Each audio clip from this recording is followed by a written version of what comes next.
Good morning. It is 11:30 a.m. here in Wisconsin on October 1st. Yay! October is my favorite month. I am excited to be starting off my favorite month with my favorite thing to do here at WiLS, which is hosting Taco Tuesday. Today, we are going to be joined by three of our great vendor partners here at Taco Tuesday. We lost one person today, so our first presenter, Katie, very graciously moved up to take the leadoff spot in today's session. That's the last baseball reference you're going to get from me because I don't really know baseball. Anyway, without any further ado, Katie, are you ready to take the reins on behalf of Bloomsbury? I am, yes, I'm happy to do so. All right, I'm going to stop sharing my screen and turn things over to you. Perfect. All right, I'm going to start sharing mine. See if this will work. And then I'm going to pull up my presentation and let's see if I can get it to work. So it's full screen. Okay, can you see my screen? What we are seeing is kind of like the presenter view, which Got it. Okay, let's see. Sorry about that. I'm still no kind of problem. figuring out how to display settings. Let's see. How about now? Aha, that looks right. Better? Yep. Perfect. Great. Okay, wonderful. So thank you so much for letting me participate in WiLS's Taco Tuesday. I really loved that it's called Taco Tuesday, so I kind of went with the theme, and there are little tacos sprinkled throughout the entire presentation. So you'll see them pop up here and there, probably, getting ready for lunchtime, maybe making you a little hungry, but also trying to keep your attention for these 15 minutes. But I just wanted to introduce myself. So my name is Katie Bennett. I am now the Sales and Consortium Manager for the Americas for Bloomsbury Digital Resources. So you've probably worked with someone else in the past, or maybe, chatted with a couple of my colleagues, but I am now kind of managing all of our partnerships with all consortia.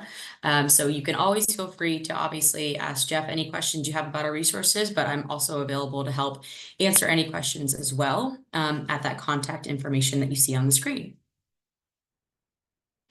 So today I wanted to talk to you all about a program that we began last year that we are now continuing into our year 2. It's called Bloomsbury Open Collections. A few of you might have already participated last year.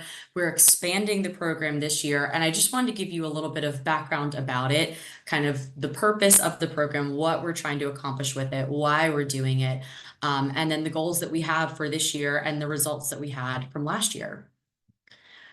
So Bloomsbury Open Collections, as you can see, it's a collective action OA model.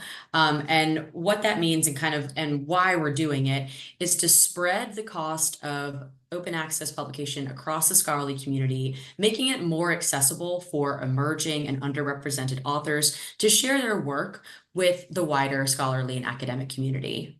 We try to focus on subject areas that are typically underfunded. Last year, we focused on the African Studies and International Development subject area, which typically is an underfunded area when it comes to open access publishing. And we're trying to make critical content accessible to areas in which they often don't have open access funding and a lot of scholarly content available, kind of focusing on specific regions, but also specific subject areas. We are hoping to get library participation in this program as a way to kind of share that cost and as a way to allow libraries to really support open access, which we know is something that it's a really important part of publishing and an important part of the growing industry that we're in, is to make this content as accessible as possible to anyone who wants to read it and learn from it and use it for research purposes. We are involving, and this is kind of a new piece this year, we are involving our consortia partners. So, you are able to participate via WiLS, and we're trying to kind of spread the word to make it even easier for libraries to participate. And we're also really trying to not only help get this information out to the end user and library community, but we're also trying to help these authors who are underrepresented, underfunded, try to share their work and publish it and gain a wider audience and wider presence with their research. So how did we do? In year one, we had one collection that we published. It was 20, we were hoping to make 20 frontlist titles in African Studies and International Development Open Access. And then as a private benefit for anyone who participated, we also gave a full year's worth of gratis access to about 150 backlist titles in this subject area. We ran the pilot for our first year from March to December 2023 is when people were allowed to, when libraries were available to participate. And then the titles began publishing in March of this year, and then they will continue to publish through February of next year.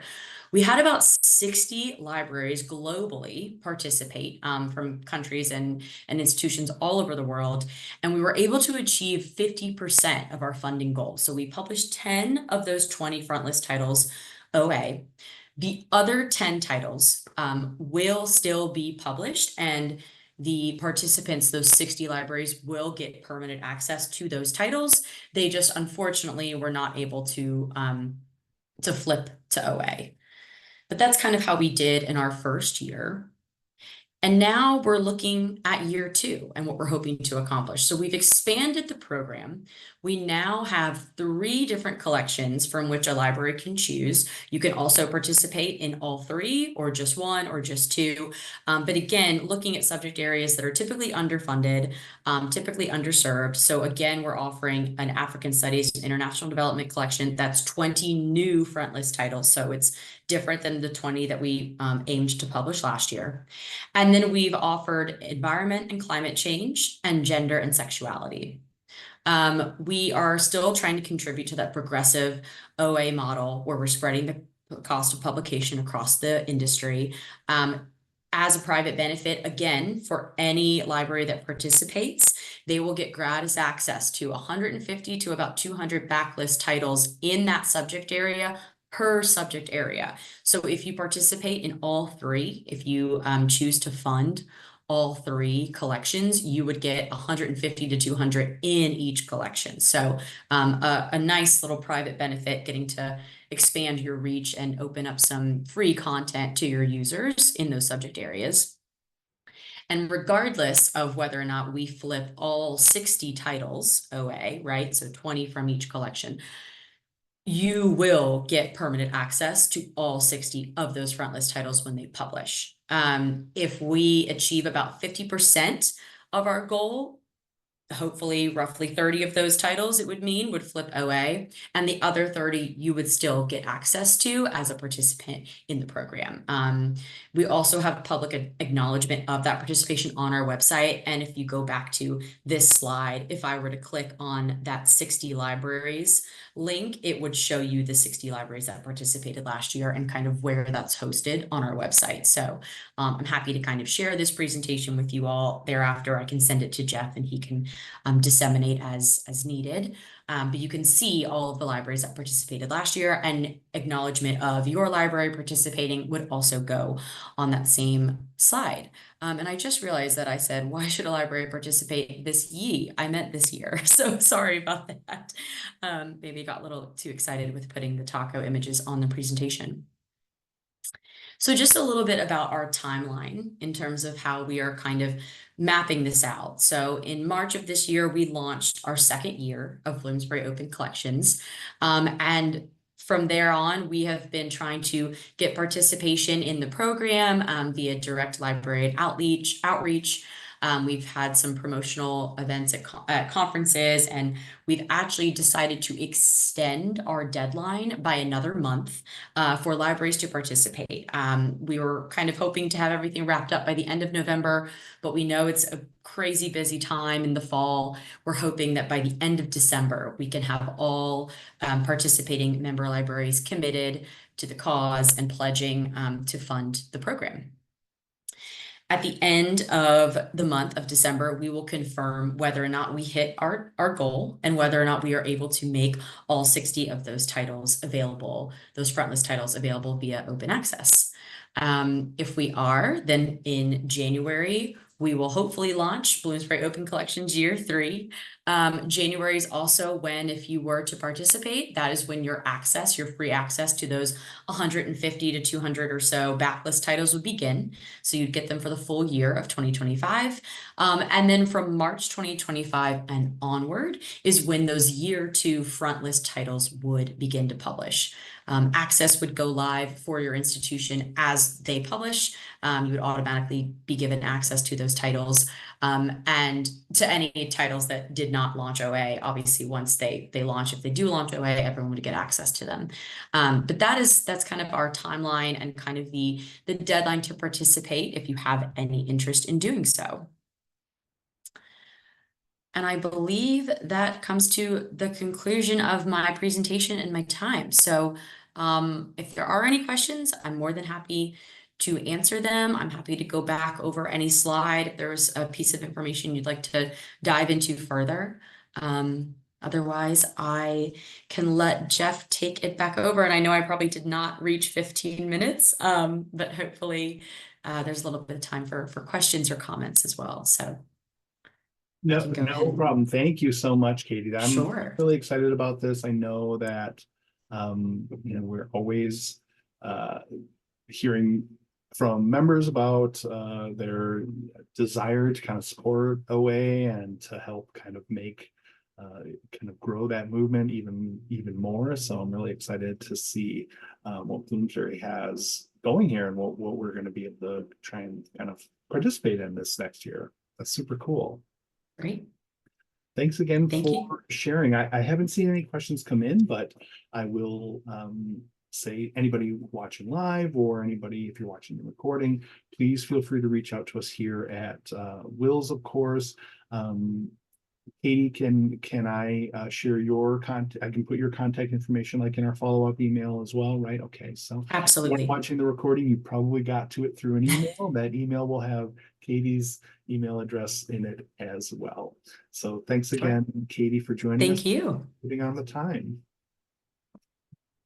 All right, so I'm going to share my screen again to get us teed up for our next presenter. Joining us again, coming back for another Taco Tuesday, we have John, who is going to talk to us about GamestormEDU. John, are you ready to kind of take the reins here? Yeah, I am. Can you hear me okay? Yep, you sound good. Wonderful. And I will go ahead and try my screen share. We seen that okay? Yeah, looks good. All right, perfect. Well, first of all, I just want to say thank you to WiLS for putting this on and having me back. It'll be, if you saw our presentation, I think it was last spring, there'll be some similarities. We'll have some updates and some new things to share. And also too, just, like Katie put out there, if anybody has questions, I know we've got, I think, Tammy live. And then if any of you who are watching the recording have any questions, feel free to reach out to me. All my contact information coming up. But I'm going to share a little bit about our company. So GamestormEDU, we're all about both creating really engaging board and card games for the classroom, but also curriculum and game design activities and resources and curriculum for you to use really at any age level. And I'll talk a little bit about where our games fit best for age levels, classes, things of that nature. So that's what we're looking at, but these can be used in a library space, a maker space, the classroom, just a variety of different use cases for our games, and I'll also share what's on tap. So if you are wondering who I am, my name is John. My day job is Coordinator of Instructional Technology and Integration Services at the University of Wisconsin-Whitewater in the College of Ed. So I help future educators get ready to use technology in their teaching.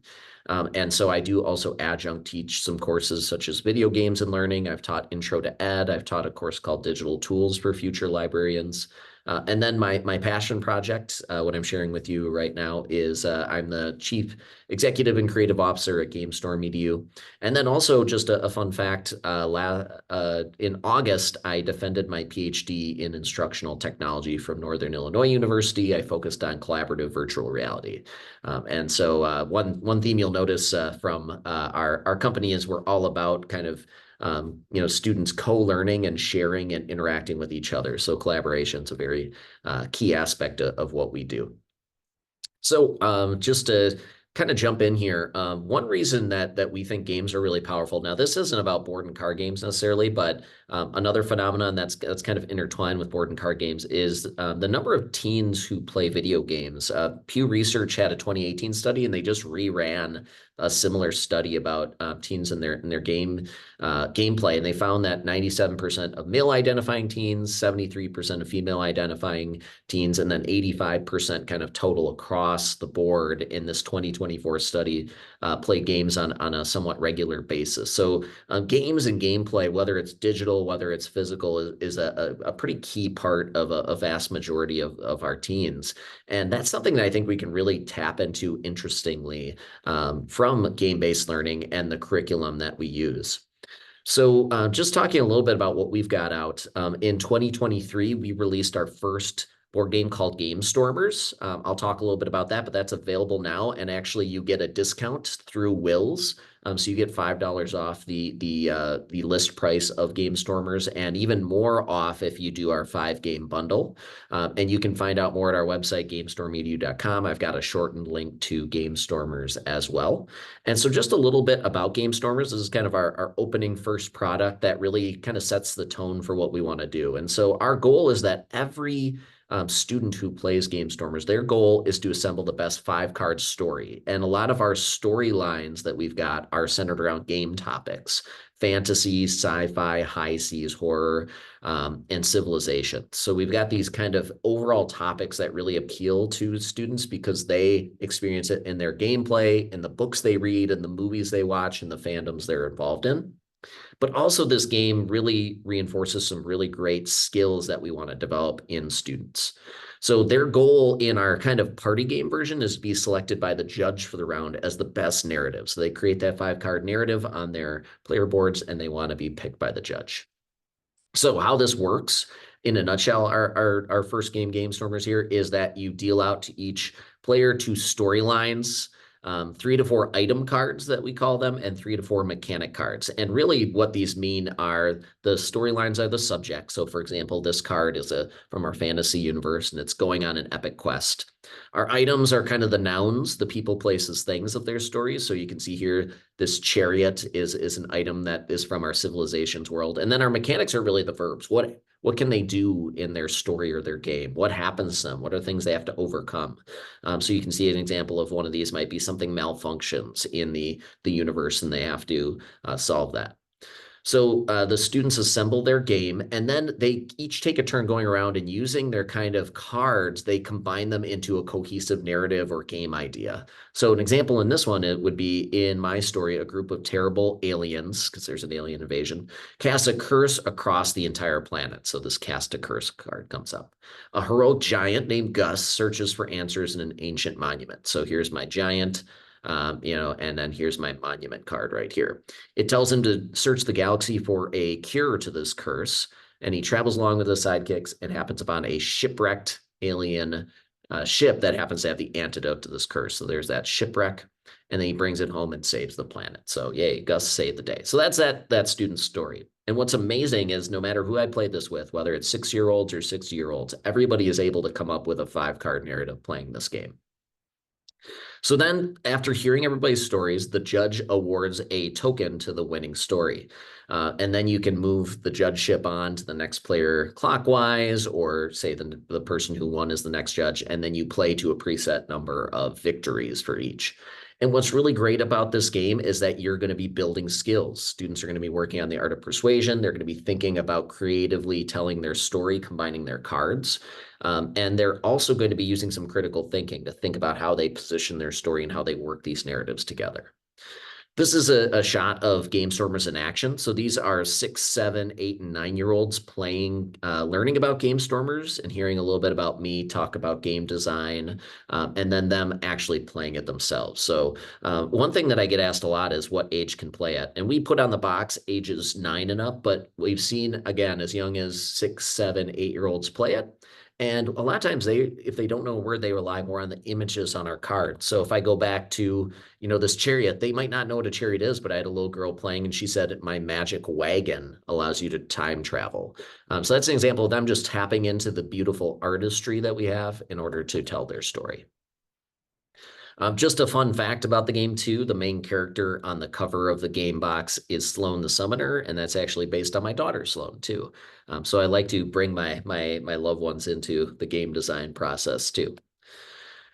Our next game is called Doomscroll, and it's actually available for pre-order. So the last time I was on Taco Tuesday, we were actually crowdfunding it, and it did successfully get crowdfunded, thanks to, I'm sure, a lot of our folks who engage in the WiLS partnership. And so you can go to our GamestormEDU website, or I've got a short URL where you can pre-order your copy of Doomscroll.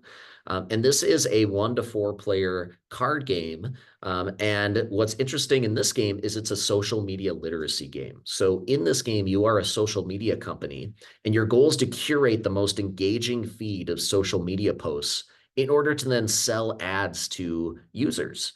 So you're trying to get this feed full of posts that interest them enough to sell them a product in a fantasy world, such as this Orcsercise equipment. The other thing that you can do that's really interesting is you can recruit influential people to your platform. So you can kind of, engage with them in order to have them kind of boost your platform's notoriety. And the goal here is to be the first social media platform to sell 3 ads. And now what's happening during this game is you're actually showing students by embodying that social media platform, you're showing them how social media companies kind of manipulate us to get us staying on our screens. They use a little bit of emotion, posts that are emotionally charged. They cater to our interests, whether it's politics or hobbies or entertainment or sports, in order to just keep us going, and then drop in something tied to our hobbies in order to get us primed to buy. And so this is all an opportunity for students to reflect afterwards about their own social media use and be self-aware when they are doom scrolling through their feed. Now, one thing I get from a lot of teachers is, hey, I don't have expertise in using games or teaching with games. I don't know if I have the time in order to do this. And so one thing we want to do is take the burden off of you as the librarian, the teacher, the organizer. And so we've actually designed lessons to go along with our game. So for example, we've got 6 different unique individual lesson plans that go along with Gamestormers. That I'll share a little bit about in my remaining time. And we're also developing some lessons that go along with Doomscroll that really lead that post-game discussion. So some examples of our lessons in action. One of my favorites is this lesson about designing concept cards. So the idea here is that students can actually make their own cards. We actually have blank card templates I'll talk about in a little bit, where students can actually make custom cards that could go into Gamestormers about what they're learning about. So you see an example here, students could research and then develop cards about parts of the cell, like the chloroplast, the nucleus, the mitochondria, and then give them powers. Or they could drop the cards in and try to use those as new cards in their storytelling, or develop a new game around the cards they make. One really fun part of Gamestormers is that we have a lot of manipulatives that you could use in terms of students showing their understanding of vocabulary. So they could use, for example, our visual dice, our dry erase cards, and the visuals on our cards in order to connect them to vocabulary they're using. So if they were trying to describe a tyrant, they might roll the dice and connect a tyrant to some of the icons that come up, or connect the term tyrant to some of the images on the cards. And so they're using metaphorical thinking in order to demonstrate their understanding. As mentioned before, one of the skills that we develop is persuasive pitching. And so one lesson that you can do is actually teach some of the concepts of persuasion, such as ethos, logos, and pathos, tapping into emotional appeals, tapping into subject matter expert appeals, and tapping into logical appeals in order to make the case for why their game is the best. So the students can actually utilize some of those strategies in order to pitch their game idea and practice some things that will impact their public speaking and their writing. What's also fun is we tap into some of the other subject areas. So for example, we have a lesson that is specifically about math and game design. So students actually get to go and design a custom collection of a game box, game assets, find out how much what their game dimensions would be, their game weight, and then they can do some really fun area-based math of how many copies of their game based on its size would fit on a pallet. and how many pallets would they be able to get in, for example, a shipping container, which is how, most all games come over from overseas to the United States to then be distributed, including our games. Another really fun lesson that we've got is what's called representation in media and thinking about social studies in our representations of culture. And this lesson starts with a reflection on how different groups of people or individuals are represented and how we can be sure that we are using the best sources in order to convey our representations. And we actually give a real world example. Our character, Travis the Tracker from our game, was actually designed by interviewing and getting feedback from a member of the Ho-Chunk Nation in Wisconsin to design that character. And so this lesson is all about using primary source documents to then help you paint a picture of an individual, of a culture, of individuals of unique and diverse backgrounds. And then last but not least, our game is a really good jumping off point into creative writing. I've heard stories of lots of different creative writing teachers or teachers using creative writing units, starting out by playing a few rounds of Gamestormers party game version, and then saying to the students, okay, now continue the story or flesh out the story that you came up with. Talk about a day in the life in the world that you've painted, or use these cards as a building block starting point for your creative writing exercise. Some other really great curriculum we have a 15-lesson, 3-week game design course that could be a ready-to-go summer school package. We have the materials and the lessons broken down along with videos, along with resources that you can use in your makerspace as a once a week, do one of the lessons to do some game design. Again, could be a summer school course, or you could pick and choose lessons and do part of the game design course. So if you only have a time for 3-lesson, kind of design the first part of your game, you could do that too. So it's definitely malleable where you don't have to commit to the entire 15, lesson session. You could do one of the weeks, you could do part of one of the weeks, you could do an individual day if you wanted to. Some other resources that we've got used within that game design course is just our game design template. So if you want to do a 1 to 2 day game design kind of deep dive, we have a student workbook and a teacher workbook that walks you right through it. And within that, I mentioned before, we have our card creator template that has templates that you can use in Google Slides, Canva, and Microsoft PowerPoint as well. So you can actually make a card that would go into Gamestormers or make your own. And then last but not least, this is a new little wrinkle that I wanted to share. We're working on our 3rd game. And so this 3rd game is tentatively called Fantasy Loot Brawl. And this is actually a fantasy game where you take any subject and you turn it into a fantasy draft, duel, and debate. So students actually draft their ideal team together. They square off in both a kind of a game-based duel, and then they debate who had the better, the better term, vocabulary, concept in a fantasy football debate. So that's our next one. We're looking for play testers. So if you're interested, it's just bit.ly/fantasy playtest to try out Fantasy Loot Brawl, our 3rd game in kind of our Gamestormers series that we're making. And I think with that, I'm about up to my time. So if anybody did have any questions after watching the recording or live here, feel free to put them in. But yeah, we're just really excited to further engage with our WiLS partners and beyond. John, I think I said this last time you were here, but as a gamer myself, a lifelong gamer, that means I am naturally a lifelong wishing to be a wannabe game designer. So it's always exciting to see somebody really doing it. And I'm really excited to hear the news that that 2nd game was funded and that you're in playtest for game 3. That's really cool. And I too am excited by the notion of games in education and in libraries for that purpose. So you're doing the good work, John. I'm really excited to have you with us as a WiLS vendor partner. Yeah, thanks so much, Jeff, for the kind words and supporting us. And I just want to share too, if any librarians or educators or organizers are interested, I do speak about game design with students for free. So if you want me to come and chat with your library group, your student group, whoever it might be, your fellow colleagues, I'm happy to do so.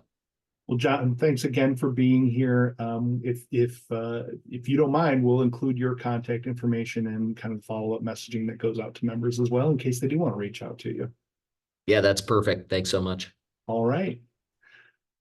Okay, and so I'm going to share my screen one more time to queue up our last presenter for today. And that is Chris, who is joining us from the Juice Learning. Chris, are you ready to go?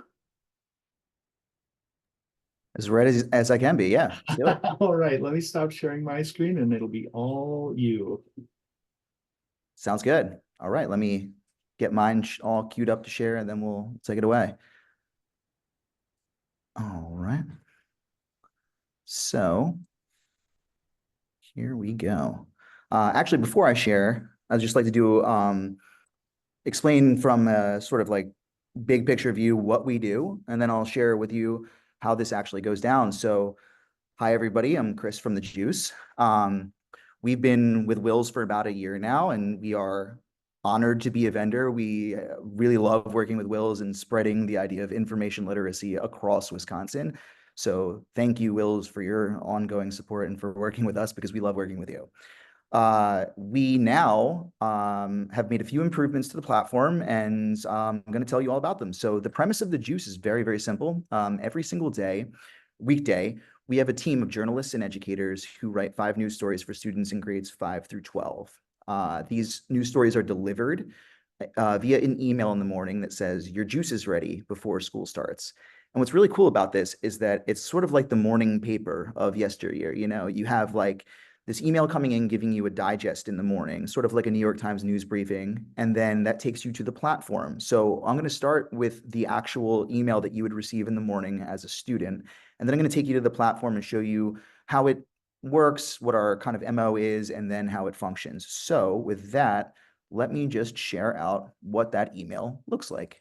So as I'm fond of telling people, all of my fake students here in my fake class are soccer players. So this is Harry Kane, the England striker. So Harry here receives this email this morning before school starts that says, "Your juice is ready."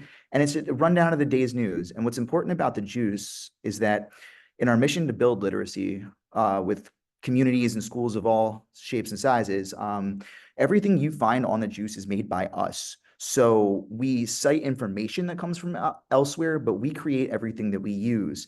So these emails, within them, the only thing that links out to any other website is going to be this down here, our partnership with the News Literacy Project, who fights against misinformation. But everything else takes you right to the Juice.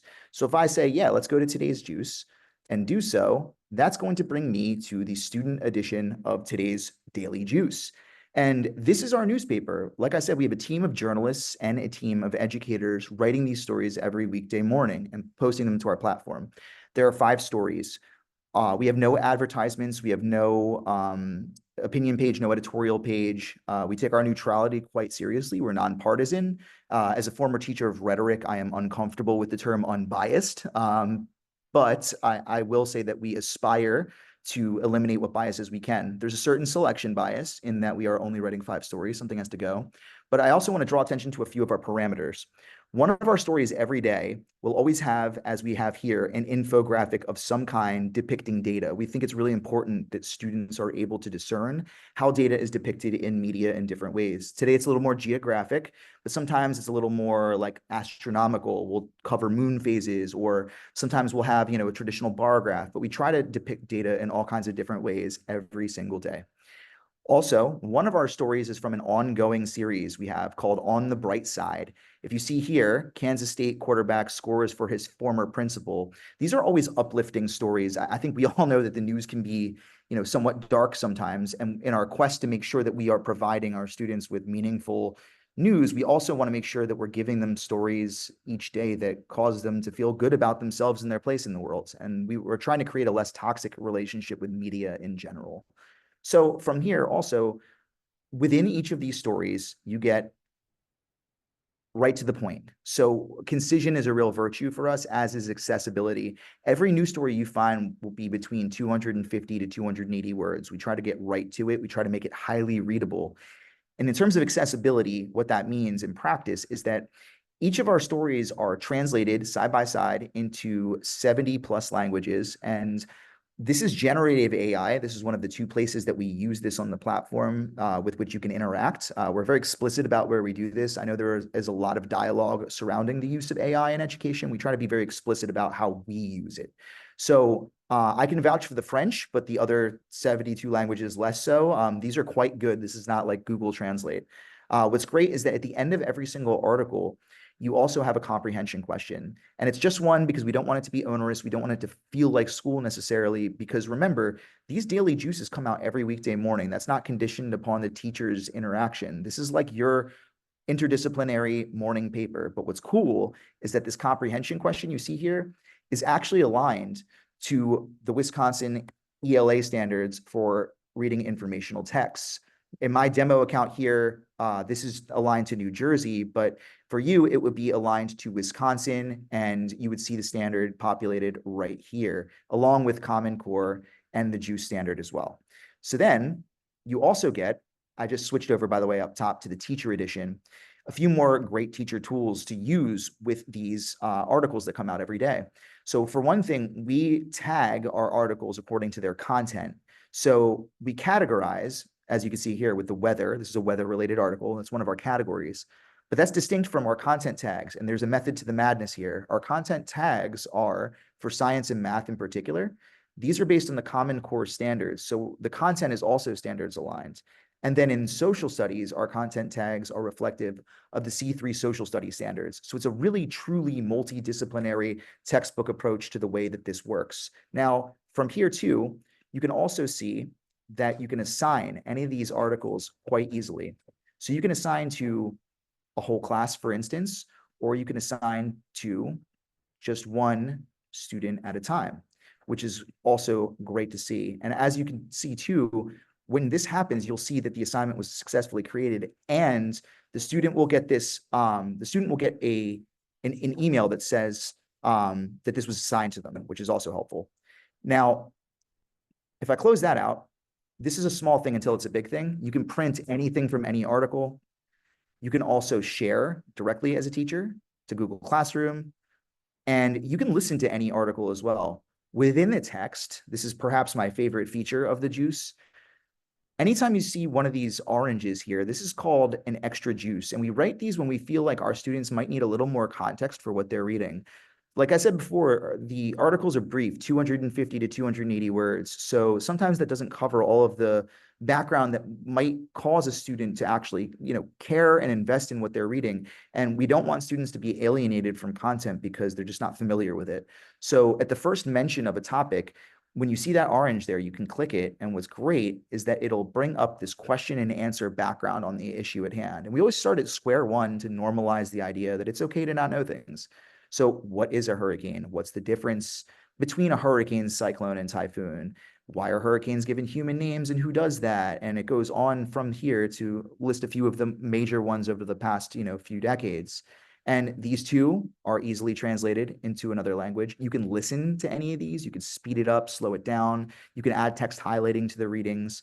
And these blue lines here refer to tier 2 and tier 3 vocabulary words. So we're always trying to build vocabulary in support of our general goal of building literacy across the board. And these reflection questions that are open-ended, these are great in a number of contexts. They're great as the opener, do now, kind of like to get the prompt in the class started. They're good as the closure question. They're also good at extension, and having dialogue with, students' parents and saying, what do you think are some challenges that communities face when dealing with the aftermath of severe weather events? Because the way that we design these is not predicated on prior knowledge. It's all about, continuing the dialogue. Now, each day, when we go back to the student edition here too, you also get to see a number of other great items that we include. We have the fresh word of the day. So in addition to the 5 questions with the 5 articles, you'll also get the 6th data point as a teacher from your students, which is this. And these questions are not, they're not predicated on understanding the definition of the word. We actually give you the definition of the word, and which is, I think, an important distinction.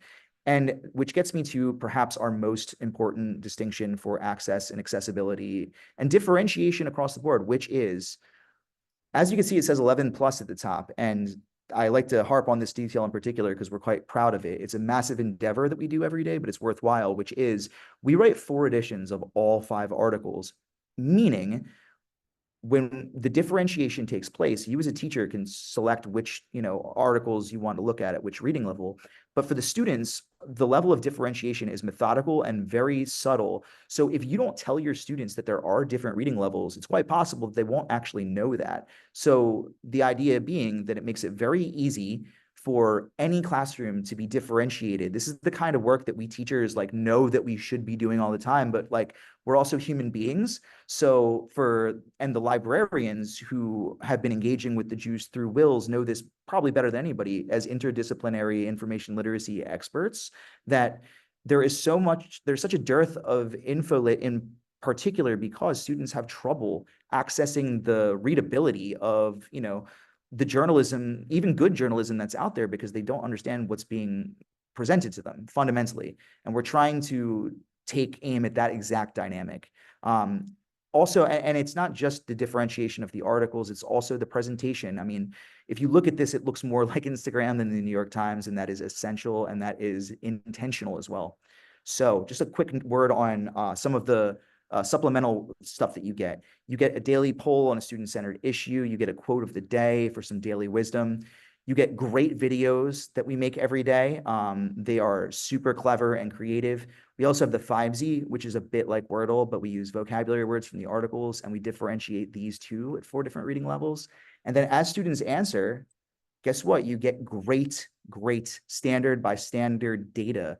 And everywhere on our platform, whenever you see a little window like this in our dashboard or our class tab, easily download a spreadsheet, 1 click straight to a CSV file. So that way you can actually drive instruction with the data. I mean, we talk about data-driven instruction a lot, but sometimes it requires a certain mastery of a platform. We try to make it really, really easy for you. And you can look at this data. You can look at all the reading levels in all your classes at once if you want, or only 1 reading level. It's really up to you. And again, 1 click, print it out. You can see it presented in different ways to you. And then you can take these big macro trends from the dashboard over to the class tab. And this is a score report. So you could say, yeah, I want to see from October 2023 to October 2024, how have these students been doing? How many questions have they answered? How long has it taken them on average? And how many are they getting correct? And that goes not only for the daily juices, as you can see, but also for the assignments. And then 1 click straight to a spreadsheet, so you can get that data. You can get a class summary here at the bottom, 1 click straight to a spreadsheet. You can do these weekly if you want, by day. It's really up to you. And then you can go to the progress tab. You might be thinking, especially the librarians out there watching, right? So I don't know how much time I'll have to be able to change every student's reading level. We've thought of this. And what's great is that you can have in the background on the progress tab, it will be running reports either monthly, as I've said it here, or weekly if you so choose, or of course, on demand. And what it will do is include the number of answers since the last actual report was run and issue a recommendation over here. And what's great is that, you can, if you turn on auto adjust, this is the second place we use AI on the platform. So you can actually have this make the changes in the background. If you don't turn on auto adjust, as is the case here, you'll still see the recommendation, but it won't make it for you. So the teacher is totally in control. And this is all to say nothing of the fact that you can also note, you can do some really deep dives on individual students. You can look at standard by standard breakdowns. And again, 1 click download for all these screens. And finally, I'd be remiss if I didn't touch on the search tab, because we try to make this incredibly intuitive. You can filter by the reading level of an article you want to find. You can assign an article directly from the search tab. We've been doing this since 2020. So we have across the 4 reading levels over 11,000 articles, which is a lot of content that you won't find anywhere else, like in Google search results or anything like that. It's all us. We write all of it. You can even browse by extra juice to get a good sense of what we have covered and done a deep dive on over the past few years. You can browse by learning standard and say right, I know that my students are struggling with these 2. And then you could say, I know they're struggling with those standards, but they only like to read about soccer. And then this is going to be every soccer article or everything that mentions soccer that assesses those. So you can really benchmark for Wisconsin ELA exams subtly over time. And again, it's only one question per article, so the students don't really feel put upon, it's not onerous. And then you can also browse by content tag too and say like, right, I only want to look for civics articles or economics or geography or history. And these are the C3 standards. And this is the Common Core for science and for math and the subdomains within these. So we make it really easy for you to work with a multidisciplinary textbook every day. And one of the big updates, over the past year or so is that now, because we've seen so much growth in different content areas and using the juice via school libraries, we've now made it easier than ever for school districts to roster the same student in multiple classes. So you can have all the teachers in your school assigning articles, and the kid will still get the daily juice every day. And it's just like a new resource that really anybody can use to augment or supplement their existing curricula and make relevant a lot of the stuff that students, might struggle with initially or struggle to develop an interest in. And we've been very fortunate in that Wisconsin has been quick to jump on this, and we've had our first renewals too in the state since this agreement started, which has been really fantastic to see. And we're continually, like I said, adding content every single weekday morning. So the level of application only grows. And maybe as perhaps a parting word here, like, we know that current events in general can be contentious. We strive to be nonpartisan. We strive to be fair. We strive to be informational and not persuasive. And in doing so, we try to make it easy for teachers to incorporate current events in a non-toxic fashion that doesn't cause them to worry. And listen, nobody can be an expert in everything. And those extra juices are as much for educators as they are for students. And we hear it librarian conferences, we hear at teacher conferences, we hear at administrative conferences, how helpful those extra juices are for explicating those, contentious ongoing issues, especially those of global conflict. So that's the juice. And I thank you for the time, and we're really happy to continue providing it. Chris, I don't know. Every time you're here, I feel like I come back on camera and I'm like, what? It also does that. So I don't know. Every time I feel like you can't possibly tell me something new about this that I haven't already heard and absorbed what you do. And every single time I'm astounded at the amount of work, and not only on the daily, which must be a tremendous amount of work, but the development work and the time and care that's gone into building a platform that has so much functionality and is so supportive of the faculty and staff that are using it too. So I don't know how many more times I can be blown away, but we'll just have to keep bringing you back. Thank you for the kind words. And I would also like to add that we don't price the juice right now according to the number of teachers. So there is no additional cost for scaling it out to an entire school. So just as a consideration, and as somebody who's been on the other side of this, that's usually one of the first things I would ask. So fantastic. Well, I haven't seen any questions come in while we've been here live, but as always, if you're watching the recording and you have any questions for Chris, Chris, it's up to you. I can include your contact information in that. Yes, please. Message as well. Okay, great. I always want to get permission. I probably don't have to do that on camera. I have long departed with any sense of privacy or inaccessibility. So whatever the hour, I'm here. All right. Well, please, WiLS members, if you're watching this, reach out to us here at WiLS. Reach out to Chris directly if you've got questions for him about the juice. Thank you again for being here with us, Chris, and for being a WiLS vendor partner. Thanks for having me. Appreciate it. We love working with you guys. Same to you. We feel exactly the same way. So with that said, actually, we are coming to a close. We're done a little bit early today.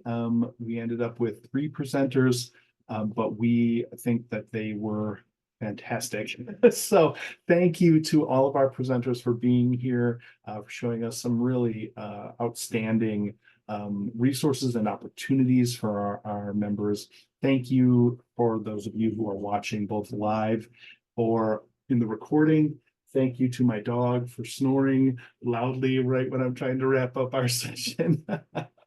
And I hope that you're able to get out and enjoy what, at least here in Wisconsin, it looks like a beautiful early autumn day. So I hope you can get out and enjoy that a little bit.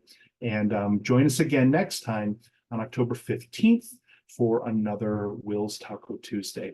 Thanks again for being here, and have a great day.